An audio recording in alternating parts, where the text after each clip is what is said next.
So the next equation under indices are equations with unknown base.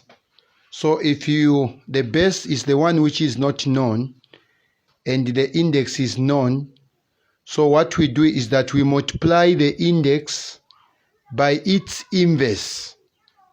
We multiply it to both sides of the equation. So we have the three examples there. Let's see how these examples can be worked out. Then later on we look at exam questions. So example number 1, we have x to the power 5 is equal to 32. So what we do, we'll say x to the power 5 multiplied by 1 over 5, because the inverse of 5 is 1 over 5, or 5 inverse is 1 over 5, which is equal to 32 to the power 1 over 5. Okay. Then if you multiply a number times its inverse, it gives us a 1. So x to the power 1, the answer is 1. Then we have this 32 to the power 1 over 5. When we have, remember the laws of indices, we said if any number is raised to a fraction, the denominator of that fraction becomes the root and the numerator becomes the index. So in this case, we'll say the fifth root of 32, then to the power 1. So we have x is equal to the fifth root of 32. The answer is 2. We have the answer as 2. Then 2 to the power 1, it is 2. So the value of x is 2. We go to question number B. Question number B, we have 5x to the power 1 over 2 and is equal to 45. In this case, we first need to make x be the subject of the formula. So this means that we have to divide both sides by 5. So if we divide both sides by 5, we have x to the power 1 over 2 is equal to 9, because 5 into 45 is 9. Having written this, so now we now follow the law which says we multiply by the inverse. So the inverse of 1 over 2 is 2 over 1. Even this other part we have 2 over 1. So we have x is equal to 9 to the power 2. Okay, because 1 into 2 is 2. So therefore the value of x is 9 to the power 2 is 81. So 81 is the answer. Let's now see on how question number C can be answered. So question number C, we have x to the power 2 over 3 is equal to 9 over 4. So this one will be x to the power 2 over 3 multiplied by 3 over 2, which is equal to 9 over 4 to the power, everything to the power, the same inverse of 2 over 3, which is 3 over 2.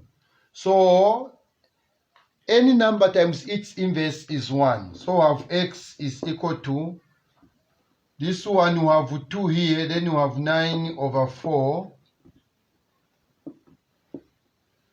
to the power 3, because the denominator becomes the root, then the numerator becomes the index.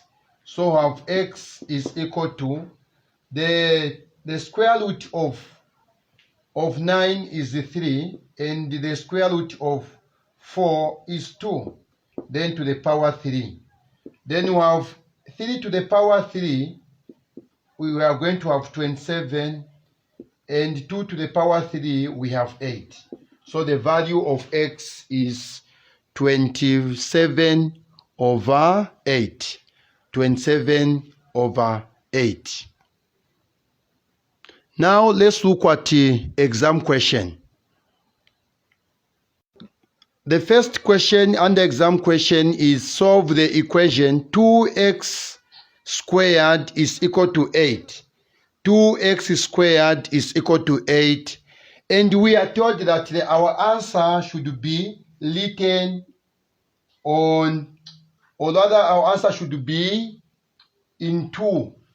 Okay, we have to find 2 answers. This means that we have to put the answer there, and also s should be put there as the answer. Now, this tells us to say we are going to have 2 answers. It's either both will be positive or one will be negative and the other one will be positive. So when you are solving such kind of equation, the first thing you have to divide, or to make that variable you are finding the subject of the formula. So I'll say divided by 2 both sides. Then I'll say x squared is equal to 4, because 8 divided by 2, the answer is 4. So when you have such kind of the equation, you can use this formula or this method we have there, where we multiply both sides by the inverse, and we also multiply this side by the inverse.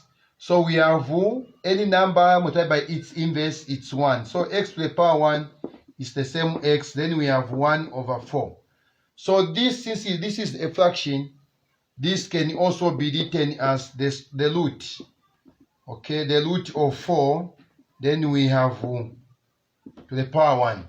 So when you're having the root of anything, okay, since it was the equation, and we are told, okay, since this equation it was raised to the power 2, this tells us to say we should find 2 answers. Okay, so this means that x will have 2 answers. So we have positive or negative. The root of 4 is 2. And the 2 to the power 1, it will still be positive or negative 2. Therefore, the value of x is positive, is negative 2, or is positive 2, or x is equal to negative 2. So this is how this question should be answered. We have another question here, which is solve the equation x to the power 1 over 2 is equal to 4. For that question, I will leave it for you. Please work it out and send the solution. Otherwise, thank you so much, and we are ending here.